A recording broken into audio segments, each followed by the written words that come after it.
problemas aqui, mas não posso desistir. Em vez de parar no meio do caminho, prefiro descansar e a te pedir ajuda. Sou apenas uma criança, os problemas não sei resolver. Há nuvens escuras no horizonte, ainda um céu azul.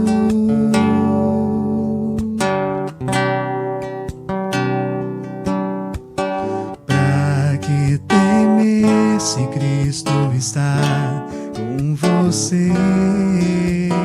Pra que chorar se os braços vão te amparar? Depois da tempestade, há um sinal de esperança. Estamos de volta com o programa Família, recebendo a visita da doutora Valéria Rocha Brasil, que é psicóloga e diretora clínica do Instituto de Psicologia Rocha Brasil, falando hoje sobre o tema. O tema hoje é maravilhoso, a dependência química na família. Nós falamos pouco desse tema aqui, mas principalmente sobre mitos e realidade. Ela falou há pouco daquelas coisas enganosas que a família pensa a respeito de quando se tem a responsabilidade de tomar as rédeas, porque quando o dependente está dando as cartas, alguém tem que fazer alguma coisa, não é isso? Sem dúvida. Pelo jeito a família adoece, então. Não adoece quando tem um dependente químico em família? A dependência química, ela já é um sintoma de que o sistema familiar já precisava fazer um rearranjo, já não estava bem. Então, na hora que aparece a dependência química, vem a crise e aí todo mundo foca no dependente químico como sendo o problema. Mas, na verdade, ele só está comunicando que aquele sistema familiar precisa ser revisto. Mudanças precisam acontecer. Tanto é que quando o dependente químico para de usar as drogas, vai começando a aparecer os problemas das outras pessoas na família. Então vira até um paradoxo, porque parar de usar drogas é muito bom para todos, mas é muito ruim também, porque eu vou ter que começar a enxergar quais são os meus problemas como mãe, quais são os problemas do homem como pai, quais são os problemas do casal. Aí começa a espalhar e aparecer, vir à tona todas as dificuldades que já existiam antes do uso da droga e que foram se agravando com o uso das drogas. Então, isso é muito importante também. É um mito achar que o problema está na droga. Claro que a droga associada a um organismo, a uma pessoa, dentro de uma família, dificulta muito e gera um estrago em tudo. Mas é mito achar que o problema foi a droga. A droga agravou um problema que já existia no indivíduo e no sistema familiar. Tanto é que se o problema fosse a droga, bastava desintoxicar que estava resolvido o problema, não é, Cláudia? Sem dúvida. Mas a gente sabe que depois que tira a droga da vida daquela pessoa, precisa toda uma mudança, tanto do indivíduo quanto da família, para que as coisas realmente comecem a funcionar diferente. Então, outro mito, achar que o problema da dependência química está na droga, ponto. Não, não é. A droga, claro, faz parte do problema e precisa sair do sistema familiar e da vida do indivíduo. Mas, sem dúvida, muitas questões emocionais, interrelacionais, as relações que se estabelecem na família e outras tantas questões, outros tantos problemas precisam ser revistos.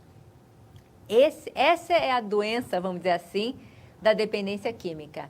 São fatores biopsicossociais e espirituais, no que se refere a crenças, valores e mitos, que precisam ser revistos. Então, a droga, vamos dizer assim, entre aspas, uma forma de dizer, é um detalhe. dentro de todo um contexto que precisa ser revisto. E como vai ser revisto ou como vai ser tratada essa família para que se percebam esses papéis mais distintos? Ou até se auto-percebem, se autoanalisem para perceberem que eles também têm defeitos de comportamento, que não estão sendo aqueles exemplos como você se referiu e que modificações haveriam de serem feitas em cada integrante dessa família. Como é o processo de tratamento de todos? O primeiro passo é, de fato, tirar a droga da história, porque a droga camufla, a gente não consegue enxergar os problemas. Então, vamos tirar a droga. Isso significa o quê? Se for necessário, desintoxicar, se for necessário, através de um tratamento específico, seja de internação, seja ambulatorial, precisa realmente tirar a droga da história, para que a gente possa enxergar quem é que sobrou na história. Então, tira a droga e a gente vai enxergar o problema do indivíduo e vai enxergar o problema da família. Então, como? Qual é o segundo passo? Tratamento. Então, terapia de família.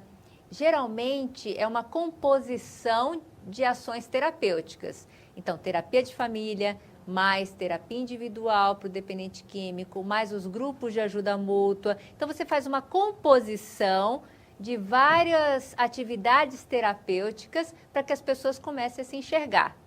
Então, outro mito, achar, eu como família, o meu problema está nele.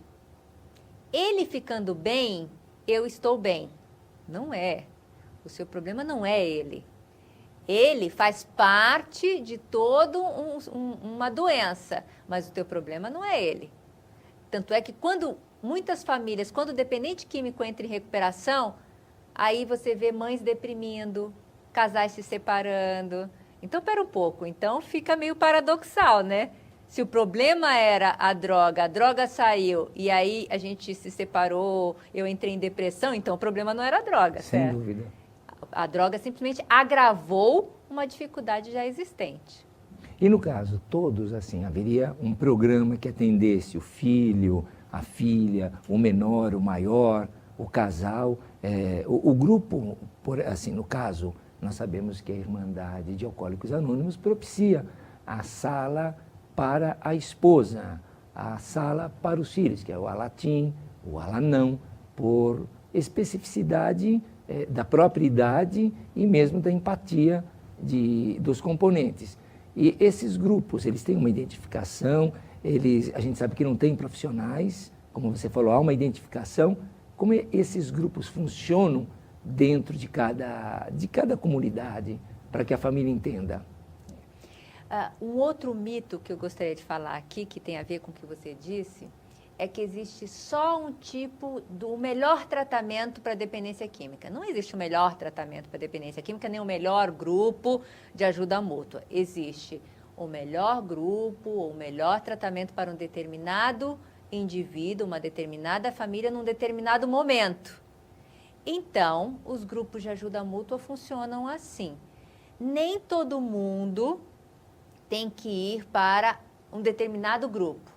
Por isso que tem tantos grupos e que pessoas se encaixam num grupo, em outro grupo, em outro grupo. Então, o que é importante? Primeiro, as pessoas terem conhecimento que existem os grupos de amor exigente, existem os grupos de Al-Anon, os grupos de Nar-Anon, Alcoólicos Anônimos, Associação Antialcoólica, quer dizer, existem inúmeros, o CODA, a AMADA, né? Então, as pessoas precisam saber que existem esses grupos, para daí eu identificar qual é o grupo mais adequado para a minha dificuldade. Então, vamos dar um exemplo. Eu sou casada com um alcoolista. E aí eu resolvo ir para um grupo de ajuda mútua.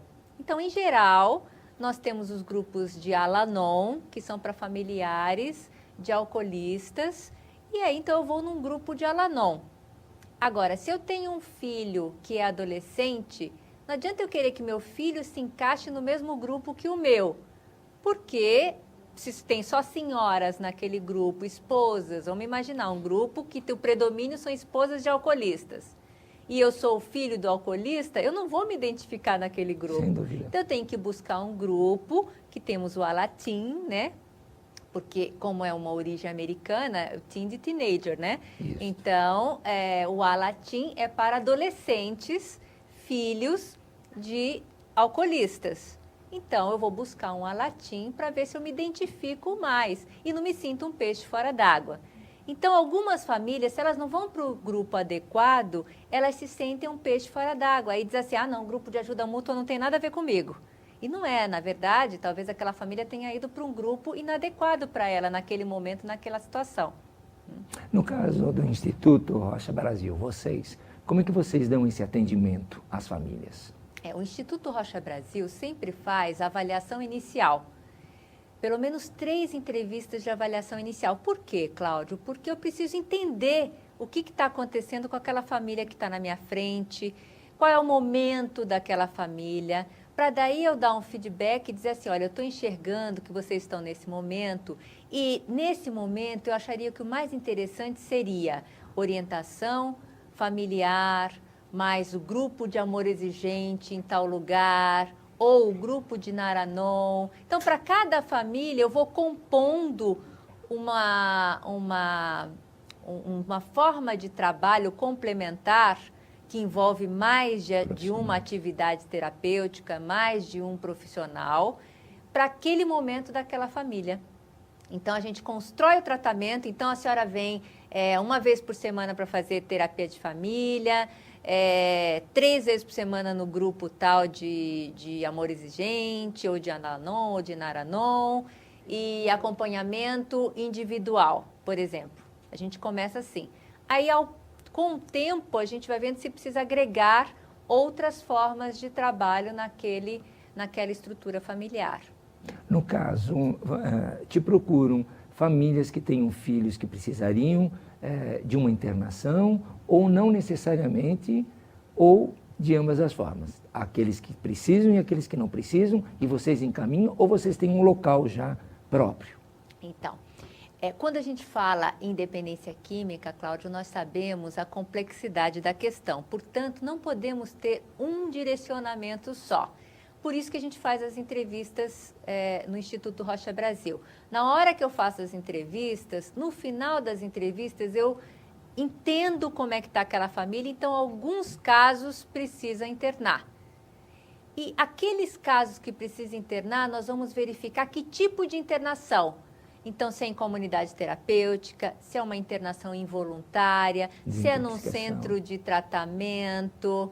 Então, existem várias formas de internar, de internações